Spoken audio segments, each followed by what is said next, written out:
ಜೈ ಶ್ರೀರಾಮ್. ಶ್ವೇತಾಶ್ರೀ ಅಡುಗೆ ಮನೆಗೆ ಸ್ವಾಗತ. ನಾನಿವತ್ತು ತೊಂಡೆಕಾಯಿ ಪಲ್ಯ ಹೇಗೆ ಮಾಡೋದು ಅಂತ ತಿಳಿಸ್ಕೊಡ್ತಾ ಇದ್ದೀನಿ. ಮೊದಲಿಗೆ 2 ಟೊಮೊಟೊನ ಹಚ್ಚಿಟ್ಕೊಂಡಿದ್ದೀನಿ, ಕರಿಬೇವಿನ ಸೊಪ್ಪು ತೊಗೊಂಡಿದ್ದೀನಿ, ಹಾಗೆ ಒಂದು ಆನಿಯನ್ನು ಕೂಡ ಸಣ್ಣದಾಗಿ ಕಟ್ ಮಾಡಿ ಇಟ್ಕೊಂಡಿದ್ದೀನಿ, ಸ್ವಲ್ಪ ಕೊತ್ತಂಬರಿ. ತೊಂಡೆಕಾಯಿ ಪಲ್ಯನ ಈ ಥರ ವಾಶ್ ಮಾಡಿಟ್ಕೊಂಡು ಸ್ಮಾಲ್ ಪೀಸಸ್ ಆಗಿ ಕಟ್ ಮಾಡಿ ಇಟ್ಕೊಂಡು, ನಾನು ಇಲ್ಲಿ ಅರ್ಧ kg ತೊಂಡೆಕಾಯಿ ತೊಗೊಂಡಿದ್ದೀನಿ. ಈ ಥರ ಹಣ್ಣಾಗಿರೋದನ್ನು ನಾನು ಸ್ವಲ್ಪ ಸ್ಮಾಲಾಗಿ ಕಟ್ ಮಾಡ್ಕೊಂಡಿದ್ದೀನಿ, ಬೇಗ ಕುಕ್ ಆಗಬೇಕು ಅಂತ. ಇದು ಎಳೆದು ಹಸಿರುಗಿರುತ್ತೆ, ಇದನ್ನು ರೌಂಡ್ ಶೇಪಲ್ಲಿ ಮಾಡ್ಕೊಂಡು, ನಿಮ್ಗೆ ಯಾವ ಶೇಪಲ್ಲಿ ಬೇಕೋ ನೀವು ಆ ಥರ ಕಟ್ ಮಾಡ್ಕೋಬೋದು. ಮೊದಲಿಗೆ ಪಾನ್ನ ಕಾಯೋದಕ್ಕೆ ಇಡೋಣ. ಅದಕ್ಕೆ 4 ಸ್ಪೂನ್ ಎಣ್ಣೆ ಮತ್ತು 1 ಸ್ಪೂನ್ ಸಾಸಿವೆ ಹಾಕ್ಕೊಳ್ಳೋಣ. ಅದು ಕಾದ ನಂತರ ಟೊಮೊಟೊ, ಕರಿಬೇವಿನ ಸೊಪ್ಪು, ಕೊತ್ತಂಬರಿನ ಆ್ಯಡ್ ಮಾಡ್ಕೊತಾ ಇದ್ದೀನಿ. ನಾನಿಲ್ಲಿ ಆನಿಯನ್ ಬಳಸ್ತಾ ಇಲ್ಲ. ನೀವು ಒಂದು ಆನಿಯನ್ ಹಾಕಿ ಅದು ಗೋಲ್ಡನ್ ಕಲರ್ ಬಂದಮೇಲೆ ನೀವು ಟೊಮೊಟೊ ಆ್ಯಡ್ ಮಾಡ್ಕೋಬೋದು. ಈಗ ಟೊಮೊಟೊ ಎಲ್ಲ ಫ್ರೈ ಆಗಿದೆ. ಈಗ ಇದಕ್ಕೆ ನಾವು ಹಚ್ಚಿಟ್ಕೊಂಡಿರೋ ಅಂಥ ತೊಂಡೆಕಾಯಿನ ಹಾಕ್ಕೋತಾ ಇದ್ದೀನಿ. ಈಗ ಇದನ್ನು ಸ್ವಲ್ಪ ಉಪ್ಪು ಹಾಕ್ಬಿಟ್ಟು ಚೆನ್ನಾಗಿ ಮಿಕ್ಸ್ ಮಾಡ್ಕೊಳ್ಳೋಣ.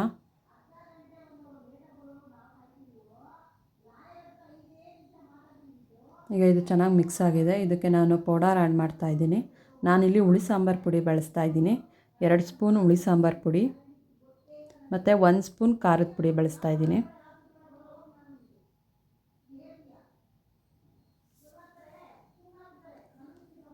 ಒಂದು 1/4 ಸ್ಪೂನಷ್ಟು ಅರಿಶಿನ ಕೂಡ ಹಾಕ್ಕೊಳ್ತಾ ಇದ್ದೀನಿ. ಈಗ ಇದನ್ನು ಚೆನ್ನಾಗಿ ಮಿಕ್ಸ್ ಮಾಡ್ಕೊಳ್ಳೋಣ. ಈಗ ಇದು ಚೆನ್ನಾಗಿ ಮಿಕ್ಸ್ ಆಗಿದೆ. ಈಗ ಇದಕ್ಕೆ ನಾನು 1 ಮುಷ್ಟಿಯಷ್ಟು ಕಾಯಿ ತುರಿ ಹಾಕ್ತಾಯಿದ್ದೀನಿ. ಈಗ ಇದನ್ನು ಕೂಡ ಚೆನ್ನಾಗಿ ಮಿಕ್ಸ್ ಮಾಡ್ಕೊಳ್ಳೋಣ. ಈಗ ಇದು ಮಿಕ್ಸ್ ಆಗಿದೆ. ನಾನು ಕುಕ್ಕರಲ್ಲಿ ಕೂಗಿಸ್ಕೊಳ್ಳೋದ್ರಿಂದ ಇದಕ್ಕೆ ಸ್ವಲ್ಪ ನೀರನ್ನ ಆ್ಯಡ್ ಮಾಡ್ತಾಯಿದ್ದೀನಿ. ಈಗ ಇದನ್ನು ಚೆನ್ನಾಗಿ ಮಿಕ್ಸ್ ಮಾಡ್ಕೊಳ್ಳೋಣ. ಈಗ ಲಿಡ್ನ ಕ್ಲೋಸ್ ಮಾಡಿ 2 ವಿಸಲ್ ಕೂಗಿಸ್ಕೋಬೇಕು. ಈಗ ವಿಸಲ್ ಹೋಗಿ ತಣ್ಣಗಾಗಿದೆ. ಈ ಥರ ಕುಕ್ಕಾಗಿದೆ. ಬೆಂಡೆಕಾಯಿ ಪಲ್ಯ ರೆಡಿಯಾಗಿದೆ. ಚಪಾತಿ ಜೊತೆಗೆ, ದೋಸೆ ಜೊತೆಗೆ ತುಂಬಾ ಚೆನ್ನಾಗಿರುತ್ತೆ. ನಾನಿಲ್ಲಿ ವಿತೌಟ್ ಆನಿಯನ್ ಮಾಡಿದ್ದೀನಿ. ಈಗ ವಿತ್ ಆನಿಯನ್ ಕೂಡ ಮಾಡ್ಕೊಳ್ತಾ ಇದ್ದೀನಿ. ಮೊದಲು ಒಂದು ಪಾನಿಗೆ ಸ್ವಲ್ಪ ಎಣ್ಣೆ ಹಾಕಿ ನಾನು ಹಚ್ಚಿಟ್ಕೊಂಡಿದ್ದಂಥ ಒಂದು ಈರುಳ್ಳಿನ ಈ ಥರ ಫ್ರೈ ಮಾಡಿ ಇಟ್ಕೊಂಡಿದ್ದೀನಿ.